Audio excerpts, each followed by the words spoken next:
销会消息来看，就有消费者去一间连锁超商买油钱的豆皮，登记钱了后，步步的发觉讲豆皮一寡所在，哪会生做哪亲像是芳寿型，敢是汤团的收共款，惊一日唔敢搁再食。卫生局进一步讲，这真有可能是咧烘豆皮时铺伫咧顶面的油泡引起着这款亲像芳寿的情形。不过，为着要让消费者会当安心，也是把产品送去化验。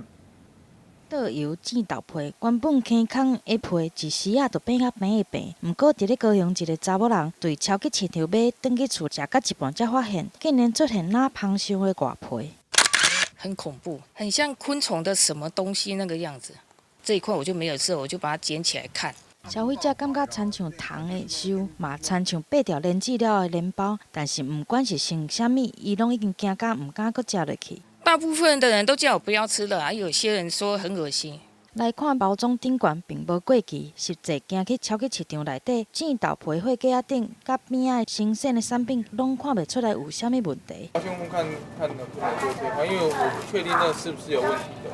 到底食落去是毋是会出问题？消费者等袂赴一站一站的主管汇报，提起卫生局相关的专业人员，讲对外观初步看起来应该是甲油煎的过程有关系。在炸的过程当中，它就会起泡，冷却了以后，它就会有出现类似像那种泡泡那种蜂巢状的，应该是属于正常的一个现象。卫生局已经对相关的产品来进一步检验，若是有查出无应该有的物件，就会罚3万到300万。